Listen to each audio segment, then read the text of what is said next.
Eh bien bonjour et bienvenue une nouvelle fois sur l'espace dédié au site mécaniqueuniverselle.net, le site qui vise à démontrer que l'humanité, dans son ensemble, évolue progressivement vers sa perfection. On construit sans le savoir l'ensemble humain. Tout être humain qui apparaît sur cette planète, qu'il reste une minute ou 100 ans, travaille de la même manière à l'évolution de l'humanité vers sa perfection. Tous. Nous sommes égaux à 100%, chaque être humain, dans ce travail considérable, dans ce travail héroïque, on peut dire. Parce que ça correspond aux 12 travaux d'Hercule, déjà imaginés par les Grecs, tout ce que fait l'humanité. Nettoyer les écuries d'Augias, maîtriser les monstres qui sont nous-mêmes, en fait, qui sont en nous. Enfin, symboliquement, les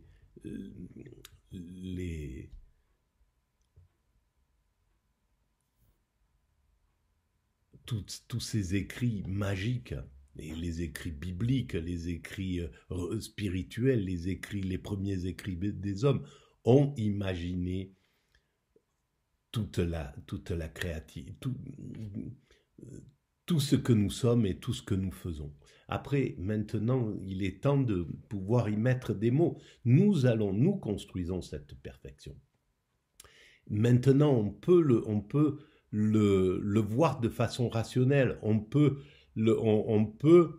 l'analyser. Analyser bientôt, je pense que l'IA, la capacité inouïe des ordinateurs va pouvoir modéliser le chemin vers lequel nous allons et le démontrer scientifiquement.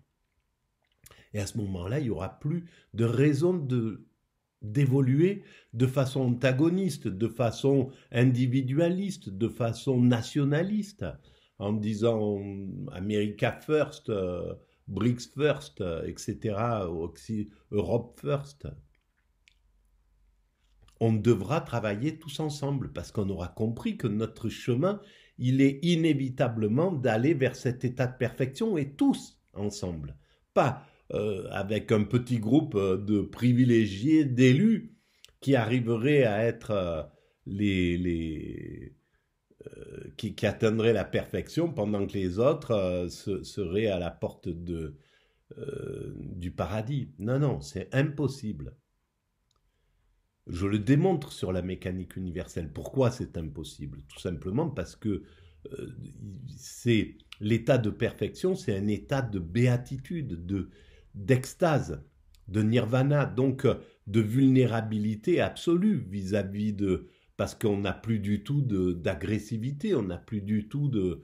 C'est pour ça que je pense que les baleines ont déjà atteint cet état. Parce qu'elles ont beau avoir été chassées par les humains, ben, elle continue à dissiper de l'amour, à être là, à se rapprocher sans peur. Donc ça veut dire qu'elles n'ont plus les moyens de développer de l'anxiété, de l'angoisse, de la peur, du qui-vive sur lequel nous sommes basés, l'humanité. On a encore, c'est un de nos moteurs, cette peur, cette façon de vivre un peu stressée, etc. Parce qu'il y a du prédateur, on ne sait pas de quoi est fait l'autre, quelle intention il a quand il vient à notre rencontre, etc. Donc on est tous un peu comme ça, parce que l'autre est un danger potentiel. Et bien dans l'état d'extase, il ne faut plus que plus aucun homme ne représente un danger potentiel pour le monde extatique. Donc ça veut dire qu'il faut que tous atteignent cet état ensemble, cet état d'extase. C'est ce qui sera fait, à mon sens. Voilà. Donc c'est le but. Alors, ben là, je continue le travail sur une émission de France Culture que j'ai écoutée hier soir dans la nuit et qui m'a complètement animé les neurones avec philosophie. Comme d'habitude, c'est une des émissions que j'adore bien sûr. Et là, c'est sur la métaphysique. Est-ce que la métaphysique est... Est-ce qu'elle est censée ou est-ce qu'elle est... est-ce que c'est un délire? Eh bien, c'est la 3e vidéo, on la lance, je découvre en même temps globalement, et puis je commente ou je digresse et j'éclaire un peu plus clairement à chaque fois cette théorie selon laquelle l'humanité va vers son ultime perfection. Nous construisons le paradis pour nos futurs descendants. Le fait que nous soyons ainsi corrélés, vous êtes d'accord ? Oui, mais je vais revenir sur la question des mathématiques, à savoir que justement le fondement des mathématiques, c'est une voie d'accès vers la métaphysique. Et que depuis Kant, il y a toute une série souvent de mathématiciens qui ont défendu le fait que pour comprendre les énoncés mathématiques ou pour les justifier, il faut avoir accès à une réalité idéale, par exemple. Et admettre cette réalité idéale, c'est de la métaphysique. Et l'un des exemples, c'est Russell, qui défend que pour pouvoir vraiment comprendre un énoncé mathématique, il faut avoir l'intuition de certains objets qui n'ont pas d'existence sensible, donc au-delà de ce que l'on perçoit par les sens. Donc on est dans la métaphysique. Mais Russell est quand même assez critique de la métaphysique. Il est critique de la métaphysique classique, tout en admettant, pendant une grande partie de son œuvre, l'existence d'idées, d'universaux. Au-delà de ce que nous avons dans notre tête ? C'est-à-dire oui, ces idées touchent des réalités proprement externes à nous, ne sont-elles pas corrélées à nous, puisque précisément nous les avons ? Mais toutes les idées métaphysiques sont corrélées à nous. On ne peut pas imaginer autre chose que, même quand on imagine Dieu, on se fait une image, ou même si c'est l'image du vide, c'est le vide. Et même si on imagine l'au-delà, l'au-delà, on est obligé de se faire une idée, quoi qu'il arrive. Donc, dans tous les cas, on ne sort pas, on n'est pas extrapolé de soi-même. On est toujours dans la réalité de notre existence. Alors, pour Russell, ça n'est pas le cas. Elles existent dans un ciel des idées, et Whitehead va en faire des idées suivant avec Russell, va en faire des idées dans l'esprit de Dieu. Il peut parler de Gödel, le logicien aussi, qui lui pense que les mathématiques ne se justifient qu'en imaginant des êtres qui vivent dans une temporalité différente, infinie. Et je continue sur l'exemple de Gödel, justement, qui va... C'est grandiose. Ça veut dire que ces physiciens, ces chercheurs, ces philosophes scientifiques, mathématiques sont contraints de voir qu'il y a du divin derrière toutes ces questions, qu'il y a quelque chose de divin.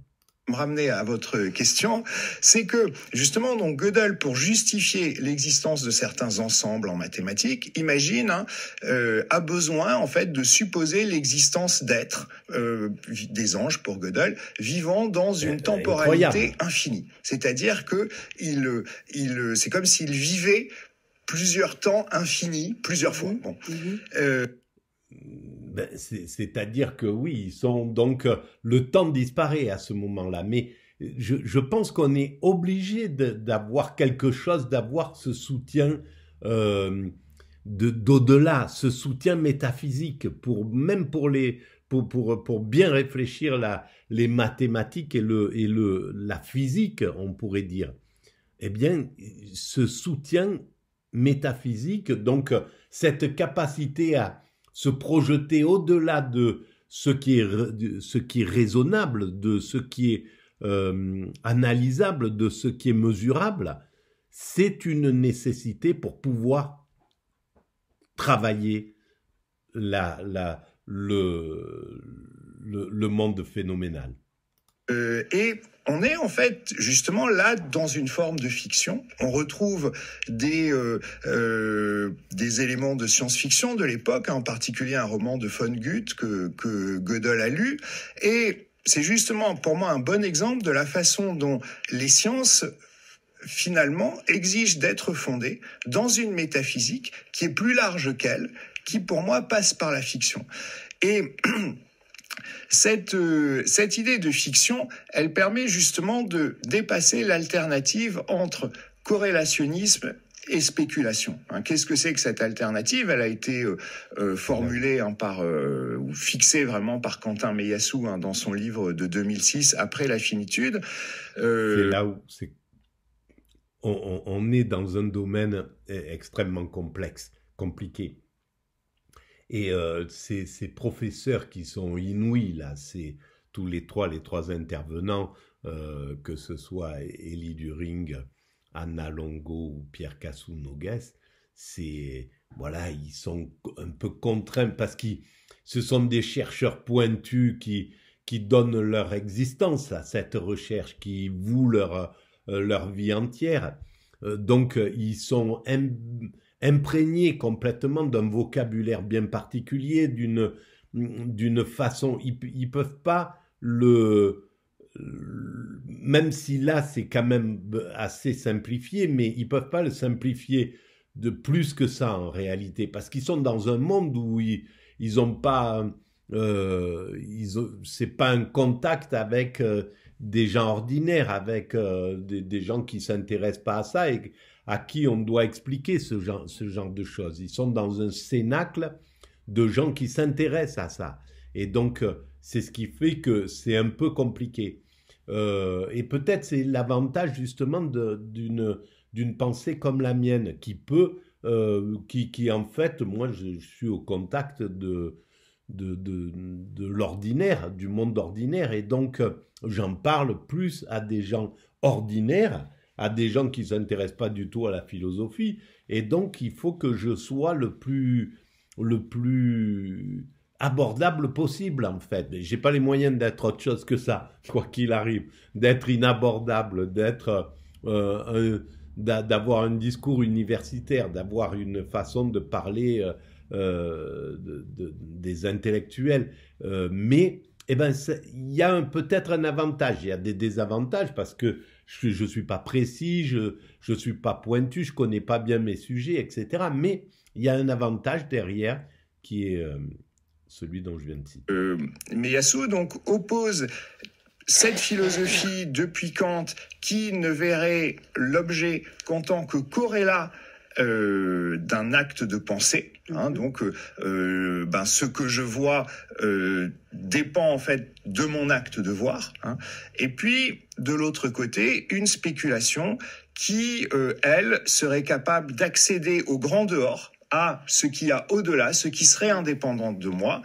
Et pour Meillassoux, la philosophie a abandonné cette perspective d'accéder au grand dehors, et lui va dans un geste à la fois avec lequel, je pense autour de cette table, personne n'est vraiment d'accord, mais en même temps un geste qui est très impressionnant et voilà, très impressionnant et admirable. Lui prétend accéder au dehors. Et justement, pour moi, par la fiction, il faut refuser en fait cette alternative entre corrélationnisme et spéculation. Et les exemples qu'il donne, quels sont les exemples qu'il donne de la nécessité d'accéder au dehors? C'est qu'il a deux grands exemples. Son premier, c'est de dire que si on est dans l'idée si on est dans le corrélationnisme... Alors, pour essayer de voir ce qui veut être dit là, c'est que il y a ces deux mondes qui se font, ces deux types de philosophie, ceux qui pensent que on n'a pas accès au dehors, on est toujours dans notre tête, on est toujours, donc le monde qu'on voit, c'est celui qu'on construit, c'est celui qu'on crée, c'est celui qui est là, mais qui ne vient pas de l'extérieur, parce qu'on ne peut pas sortir de soi-même. Alors peut-être que la science nous permettra de sortir de nous-mêmes et de voir si vraiment on sort de nous-mêmes et s'il y a autre chose que nous-mêmes en fait dans ce monde. Mais c'est là où on rentre dans une grande difficulté. Alors dans cette... j'ai pas plongé complètement là-dedans. Donc je me suis pas vraiment intéressé. J'ai pas eu l'occasion de confronter mes neurones à la créativité possible dans ce genre de pensée pour l'instant. Mais il est possible, si Dieu le veut, que je le fasse et que j'essaye de trouver des clés là pour sortir de soi, pour voir cet extérieur, pour pour démontrer cet extérieur, pour prouver que l'extérieur existe, etc., etc. Mais c'est une des grandes difficultés, je pense, de la pensée, évidemment. Et c'est beau que ce gars-là dit, moi, je peux sortir je peux aller vers l'extérieur. Dans cette idée que tout objet n'existe qu'en tant que corrélat de ma pensée, eh bien, d'une pensée, eh bien, en fait, on ne peut pas penser un passé antérieur à la conscience humaine. Donc, en particulier, pour Ieyasu, on ne peut pas, dans le corrélationnisme, penser l'existence de la Terre avant l'espèce humaine. Parce qu'il faut imaginer une conscience qui serait là pour faire de cette existence de la Terre un corrélat. Et de la même façon, on ne peut pas penser son propre anéantissement. C'est pas mal. Puisque pour penser mon anéantissement, il faut que je sois là. Mais dans ces deux exemples, ce qu'il y a, c'est en réalité... Et donc, c'est quand même assez magique que la vie se soit organisée, qu'elle soit organisée de façon à nous laisser des mystères aussi puissants que cela. On ne peut pas, par exemple, penser la mort parce qu'on n'y est pas on ne peut pas y être dans la mort, dans le truc, comme ça, au niveau de la pensée. Alors, après, moi, sur la mécanique universelle, je dis que on meurt forcément tout le temps, on tombe dans l'extase, obligatoirement. La mort, il y a le passage obligatoire par l'extase. Donc, il y a un certain moment où c'est l'extase qui va prendre le relais de la conscience, en fait. Où il y a plus de réflexion. C'est plus une réflexion, c'est autre chose qui se passe. C'est la conscience absolue.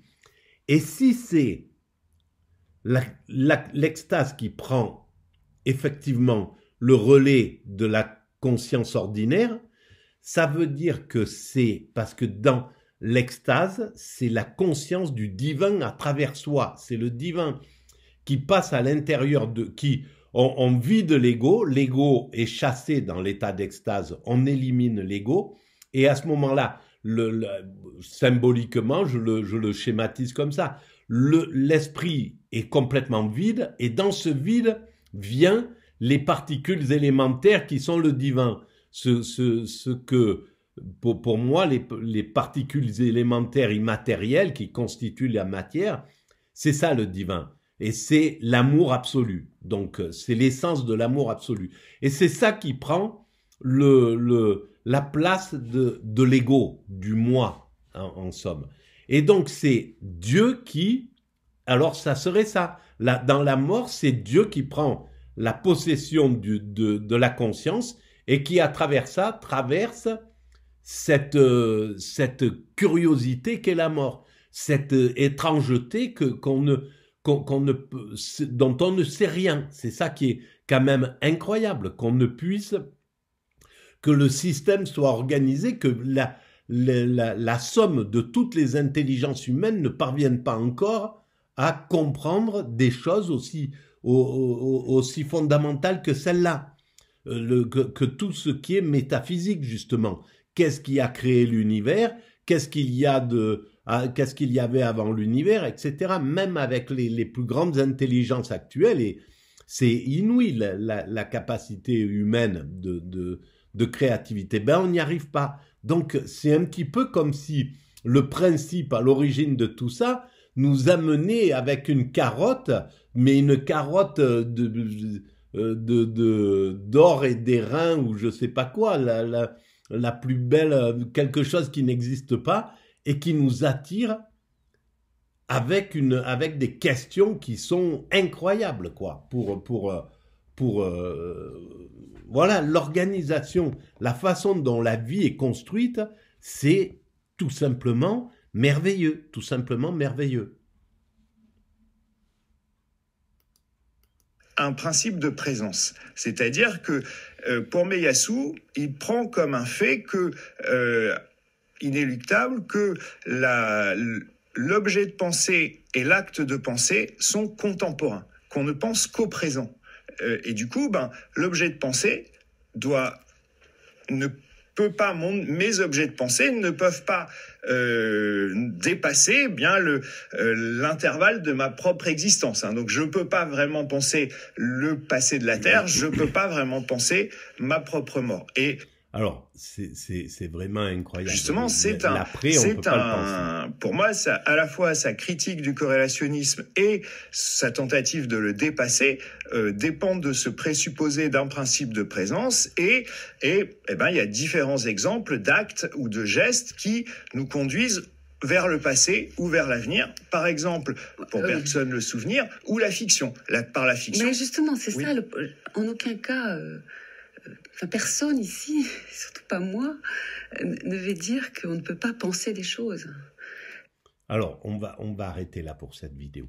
Voilà, donc je vous remercie et je vous dis à très bientôt. Alors, si vous avez un peu d'intérêt pour ce travail, vous pouvez mettre des pouces, vous pouvez vous abonner, vous pouvez envoyer le lien à vos amis, vous pouvez écrire des commentaires, établir des liens avec d'autres sites. Vous pouvez participer à l'évolution de l'espace, de la mécanique universelle, si vous avez des compétences en philosophie, en technique, en webmastering, je ne sais pas comment ça s'appelle, bon bref, tout ça, vous êtes les bienvenus. Et puis vous pouvez aller visiter le site mécaniqueuniverselle.net où je démontre tout ça.